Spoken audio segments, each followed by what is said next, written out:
What the city is talking about. This is Montreal Now on News Talk Radio, CJAD 800.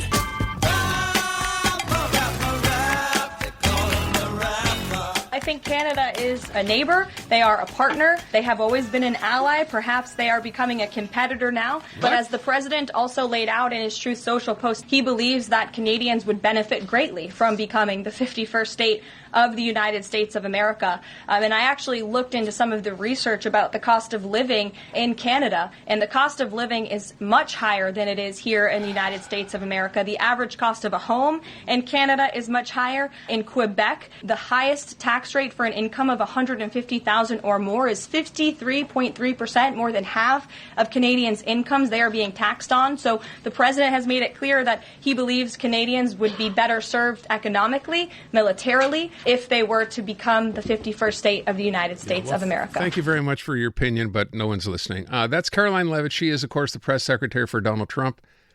His mouthpiece, basically, I think is fair to say. Going to get to James Mennie. I guess we lost that line in just a sec. I will point out, by the way, we had our friend, our CPA contributor, Harvey Bienenstock. She's right in the sense that it's 53%, but she's wrong in the sense that that's the most expensive in the country. We found out it's pretty much the same everywhere when you factor in provincial and federal tax. But the difference is, as I found out, and Jim, I don't know if you knew this, in Quebec, that nominal tax rate at 50 plus or 53% is at a lower rate than anywhere else in the country. It kicks in here to about 140 grand or something compared to, 240 most other places. So not that I'm not giving her points for that, though. Yeah, they discovered, though, because there was a time, not that long ago, that if you were making more than 50 grand a year in Quebec, you were considered rich, unquote. No, but you know what gets me is that, you're saying no one's listening, and you're right. But the other thing is they're not listening. Because even when she says this out loud, you would think, especially, given the world situation, the uncertain economic situation, we would be clamoring to go and become part of the U.S. But the problem is, and, this is a part of Trump's brainwashing and the brainwashing of most Americans. The big lie is America was founded on the premise that all men are created equal. In fact, America was founded on the premise that a bunch of rich white slave owners don't pay taxes. And in fact, if you want to freak out an American, just talk about any taxes that you pay. Americans do not want to pay taxes for anything whatsoever. So you think, though, here we are in Quebec, in this oppressive tyranny, at 52%, we'd be jumping at the chance, but we don't. Because why? Because, well, first of all, we don't like having to take a second mortgage out on the house if you want to go get any medical attention. And also, this is just a foreign country. And that, I think, the part that Trump doesn't get, and a lot of Americans don't get, that, there's, the only difference between Americans and Canadians is that Canadians aren't Americans. No. There's a lot more to that than meets the eye. And when you consider all the differences and the financial differences in terms of what we pay for and what we receive and what we expect to receive and what the relationship that we have with the state as opposed to the Americans, I think it's vastly different. And for her to turn around or for Trump to turn around and say, hey, listen, 52%, what are you doing? What are you crazy? There's a reason for that, because we like it here, and there's no place on earth we'd rather be. And the last place on earth we would want to be right now is Donald Trump's America. By the way, Angus Reid poll today, Jim, don't know if you saw this, shows 60% of Americans say they have no interest. Americans have no interest in joining Canada, and 32%, well, only if Canadians want to, which is, kind of a Canadian thing. I would point out the one part of this that I found really interesting, this idea of who would and who wouldn't. They say the highest number of those who would, Conservative Party supporters would vote yes on becoming the 51st state. That number is over 20% of Conservative voters compared to 2% for Liberals and NDP. Well, I think that kind of speaks for itself, and we're going to see what the future will hold, and the very near future will hold in terms of those attitudes. But let me tell you, Aaron, I've gone through, God knows, dozens of elections, and I've never seen one that has been fought on the simple issue of who we are and who we want to be, and yet here we are, my friend. Good point. Here we are on a question of who, not just who can throw Donald Trump down the stairs, metaphorically speaking, of course, but also on who we are and who we intend to be and who we intend to remain. And the idea that, because Trump can't see past his next post on Truth Social, but the fact is he doesn't get it. He doesn't understand that, there are people out there who don't want to be a part of his kingdom. And to be fair to Donald Trump, there are a lot of Americans out there who you would talk to and you say, this is a perfectly normal person, very moderate views, very polite, very nice, who would look at you as if you'd grown a second head if you turned down the opportunity to be an American, because Americans are raised from the time they're kids to believe that they and their country are better than anything else on earth, and only someone who is absolutely insane or perhaps evil wouldn't want to be an American.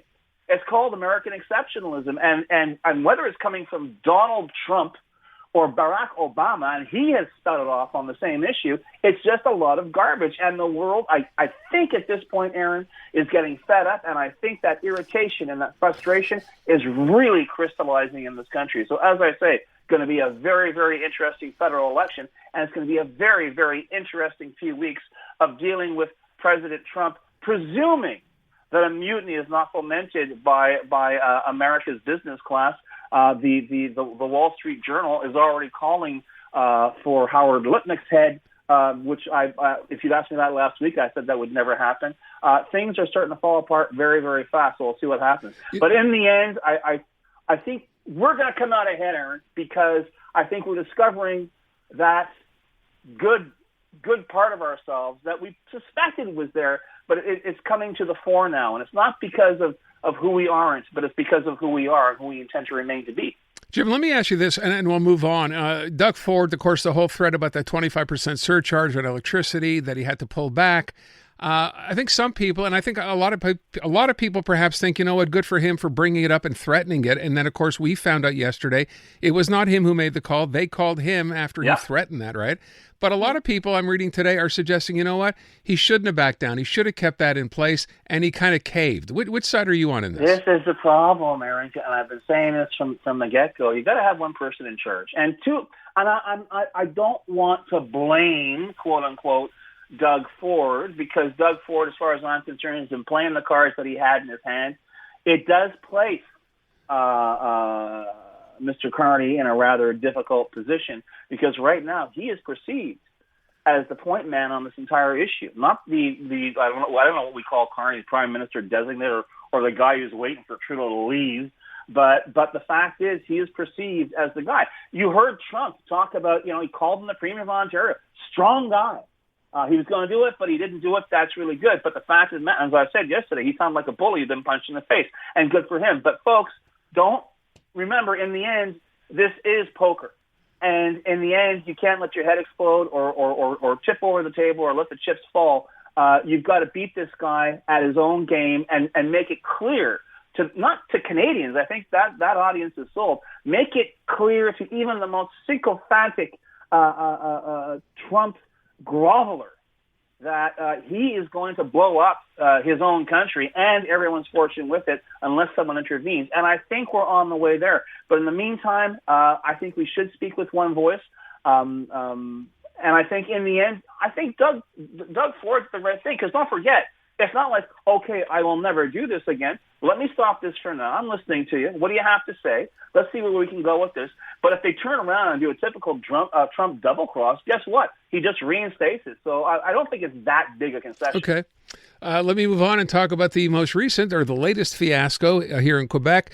For people who don't know, Northvolt pulled the plug on the parent company. This is in Sweden, and we're in the hole now. Even though they say it doesn't affect North American operations, I think we can see through that and realize, it's going to. But we're in the hole for now, $270 million to $240 million loan guarantee. Well done, Quebec. We're $500 million in the hole. And the thing is, and please don't misinterpret what I'm about to say, it's not like we didn't see this coming, okay? It was a startup, but I've tried to find a better way to phrase this. When you have noted electric battery producing expert analysis Aaron Rand, accompanied by James Mennie, saying, I don't know if this is going to work. And we're saying that, what, a year and a half ago, 2 years ago? And it was like you were asking a very normal question. Do we know people actually are going to want this? And now we're seeing between Northvolt, between the economic outlook, and between that nice Elon Musk, right now EVs do not enjoy, how can I put it, the luster in public opinion that they may have. And this whole idea of, no more internal combustion by 2030, 2035, forget about it, my friend. We'll still be revving the gas by 2040 as far as I'm concerned. But in the end, how could we not have seen this company? Well, we couldn't see it. You know why you couldn't see it, Aaron? Because of the flashing from the cameras at the photo op at the ribbon cutting. And it's always been that. And to be fair, I can't think of a single Quebec government, regardless of party, that has had half a wit when it came to dealing with public money. So not just the CAC. We've done this in the past. You remember examples of this? Oh, come on. Bombardier's greatest hit? Come on. Yeah, Bombardier is still an effective company, though. It's still a real company. Yeah, go for a ride on a C-Series jet, why don't you?